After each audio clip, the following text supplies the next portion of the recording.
तीसरे चौथे दिन वो किसका नाम लेंगे ये मेरे ख्याल से वो भी नहीं जानते हैं, लेकिन राजनीति में संभावनाएं हमेशा रहती हैं। मेरा मानना है कि कोई भी विकल्प बनना तभी सफल हो पाता है जब उसमें कुछ विचार भी हो। आपके पास अगर विचार नहीं रहेगा तो आप भारतीय जनता पार्टी जैसी एक फासिस्ट फोर्स से नहीं लड़ पाएंगे।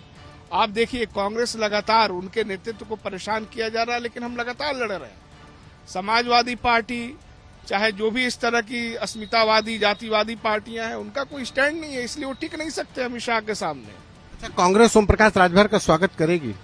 देखिए, देश हित में जो भी हमारे साथ आएगा, अगर कोई ब्रॉडर एक किसी मिनिमम सहमति पे, एजेंडे पे अगर कोई अलायंस बनता है, उसमें कोई आने के लिए तैयार है, तो बिल्कुल सबका स्वागत होना चाहिए।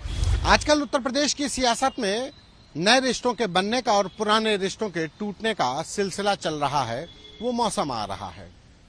इसी में समाजवादी पार्टी के गठबंधन में शामिल रहे ओम प्रकाश राजभर ने अब गठबंधन से बाय बाय कर दिया है। लेकिन ओम प्रकाश राजभर अब जिस पार्टी का नाम ले रहे हैं उसमें कांग्रेस भी है। कांग्रेस क्या कहती है इस गठबंधन के फेलियर पर, क्योंकि सपा ने कांग्रेस से भी कभी गठबंधन किया था, चुनाव लड़ा था। हमारे साथ बात करने के लिए डॉक्टर शहनवाज हैं, चेयरमैन हैं अल्पसंख्यक कांग्रेस के। शहनवाज भाई, ये बताइए कि आपके साथ भी अखिलेश यादव या समाजवादी पार्टी का गठबंधन नहीं चला और अब राजभर के साथ भी नहीं चला, किसको जिम्मेदार मानते हैं? हर आदमी इनके साथ क्यों गठबंधन फेल हो रहा है? देखिए, अखिलेश यादव जी की नेतृत्व क्षमता की विफलताएं बीच बीच में कई बार उजागर हुई हैं, चाहे वो बसपा के साथ अलायंस की बात हुई हो या इस बार जो उनका अलायंस टूटा। कहीं न कहीं अखिलेश जी के नेतृत्व क्षमता पे सवाल उठता है। दूसरी बात कि कोई भी अलायंस किसी एक विचारधारा को लेकर के बनता है, सिर्फ सत्ता को लेकर के नहीं बन सकता है कि हमको सत्ता में आना है इसलिए हम गठबंधन बना करके कोई काम कर लेंगे। अखिलेश यादव जी शुरू से ही जो उनका कोर वोट बैंक था, जो उनके भरोसे उत्तर प्रदेश में सेकुलरिज्म की राजनीति को ढोने का काम कर रहा था, उसको बार बार ये लगा कि ये हमारे साथ सौतेला व्यवहार कर रहे हैं। तो नाराजगी में कहीं कोई विकल्प नहीं था, बावजूद उसके वो सपा के साथ गए। लेकिन आप अखिलेश यादव का जो रवैया देखेंगे अपने मुस्लिम नेताओं के प्रति, चाहे वो आजम खान हो, चाहे बहुत सारे ऐसे नेता हो जिनको मंचों से उन्होंने भगा दिया, तो कहीं न कहीं ये आम लोगों को भी लगता है कि ये अपने सहयोगियों का सम्मान नहीं करते हैं। जबकि गठबंधन चलाने के लिए या राजनीति में एक बड़े दिल की जरूरत होती है, इसका अभाव अखिलेश यादव जी में लंबे समय से लगातार दिखता रहा है। जबकि उनको मुख्यमंत्री रहे 5 साल हो चुका, 5 साल विपक्ष में रह चुके, तो जो मैच्योरिटी उनके अंदर आनी चाहिए थी वो नहीं आ पाई है। और यही मुझे लगता है कि उनके साथ जो लोग भी काम करते हैं इस कमी को महसूस करते हैं।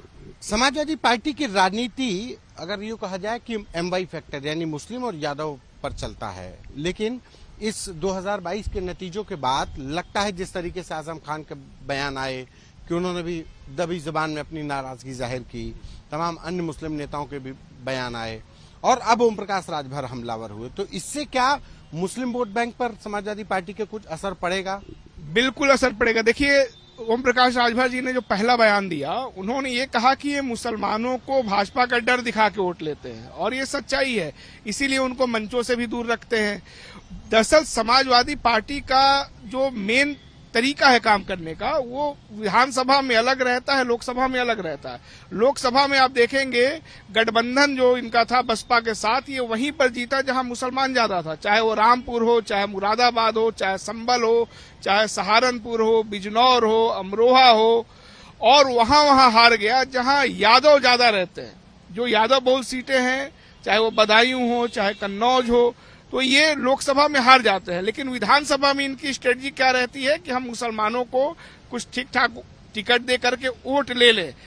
मेन मानसिकता ये है समाजवादी पार्टी के वोटर से अगर आप बात करिएगा संतोष जी, तो आपको ये दिखेगा कि वो लोकसभा में बीजेपी को प्रीफर करता है।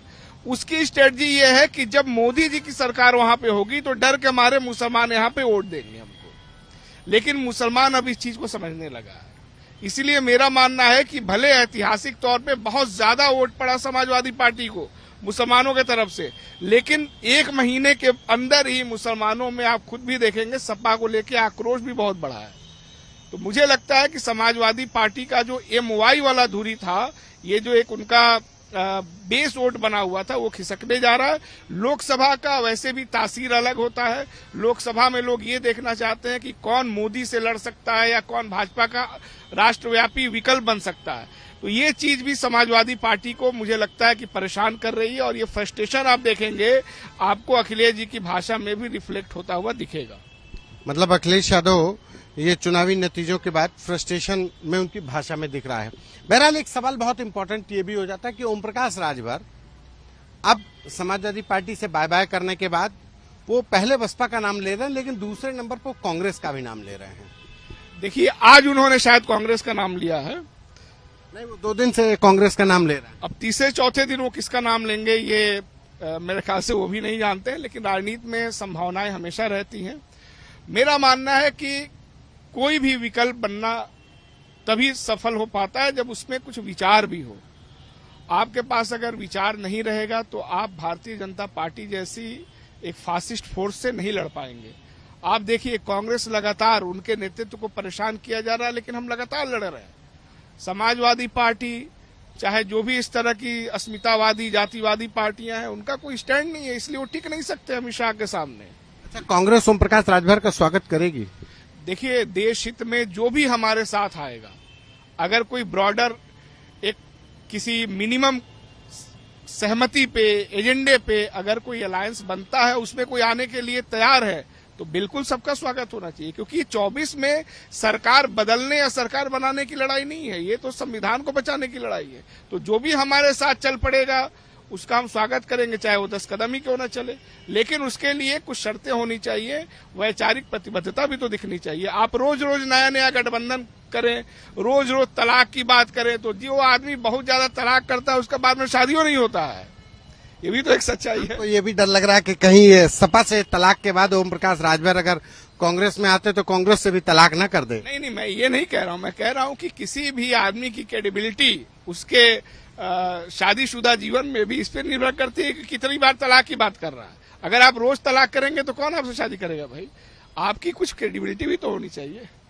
तो क्या ओम प्रकाश राजभर की राजनीति में क्रेडिबिलिटी पे खतरा है? जिस तरीके से पहले वो भाजपा और अब सपा। मैं उनका नाम नहीं ले रहा हूं, लेकिन कह रहा हूं कि आमतौर पे ऐसा माना जाता है कि कम से कम अपने स्टैंड पे कायम तो रहिए। जिस तरीके से उन्होंने राष्ट्रपति के चुनाव में जो उन्होंने बयान दिया, जो तर्क दिया, ये कोई बहुत मैच्योर तर्क तो है नहीं। उनका कहना था कि हमारी समाज से या आदिवासी समाज से हैं, इसलिए हम चले जाएंगे। राजनीति में वैचारिक प्रतिबद्धता भी तो होनी चाहिए। आरएसएस से या फासिस्ट संगठनों से भी कोई दलित समाज से आ जाए, आदिवासी समाज से आ जाए, तो उसके साथ आप चले जाएंगे कि कुछ आपका कोई पोजीशन भी होगा। जिसको आप समर्थन देने की बात कर रहे हैं, उसका संविधान को लेके, समाजवाद को लेके, सेकुलरिज्म को लेके, तमाम पॉलिसीज पे उसका क्या स्टैंड है, ये भी तो मायने रखना चाहिए कि सब कुछ जातीय होता है। तो जो उत्तर प्रदेश में इस समय सपा का संकट है, वो बेसिकली ये संकट है कि उसके पास अस्मिता और जाति के अलावा कोई एजेंडा ही नहीं है। अच्छा, आप कांग्रेस के संकट की बात करें। कांग्रेस का संकट उत्तर प्रदेश में बहुत गहरा आ रहा है। इसको कैसे, क्या कुछ स्ट्रेटेजी बन रही है? क्योंकि नेता तो सब आपके छोड़ के चले गए, विधान परिषद में आपका नेतृत्व, वहां पे प्रतिनिधित्व भी नहीं रह गया।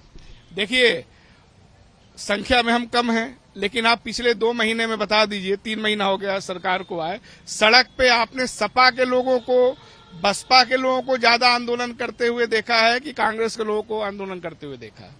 इस सवाल का संख्या कम थी, लेकिन कांग्रेस प्रदर्शन कर रही थी, लेकिन संख्या में बहुत संख्या कम है, लेकिन लड़ तो रहे हैं। जिनके पास बहुत संख्या है, जिनके पास 100 से ज्यादा विधायक है, वो तो डर के मारे बैठे हुए हैं। इस समय हौसले की लड़ाई है ना, तो हम तो हौसले से इनका मुकाबला कर रहे हैं। दिल्ली में भी कर रहे हैं, यहाँ भी करेंगे, 26 तारीख को भी धरना देंगे। समाजवादी पार्टी, बहुजन समाज पार्टी सड़क पे उतरती नहीं है। यहाँ तक कि अगर ज्वाइंट विपक्ष के तरफ से कोई चिट्ठी जारी होता है, कोई बयान जारी होता है, तो उस पर मायावती जी और अखिलेश यादव जी बयान देने से, उस पर साइन करने से तक से डरते हैं। तो हम भले कमजोर हैं, संख्या में हम हारे हैं, हौसले में नहीं हारे हैं। धन्यवाद। ये डॉक्टर शाहनवाज, जिन्होंने कहा है कि कांग्रेस संख्या में भले ही हारी हो, लेकिन हौसले में अभी भी वो मजबूत है और मजबूती के साथ बीजेपी का विरोध कर रही है। कैमरा पर्सन रोहित के साथ संतोष कुमार, यूपी तक।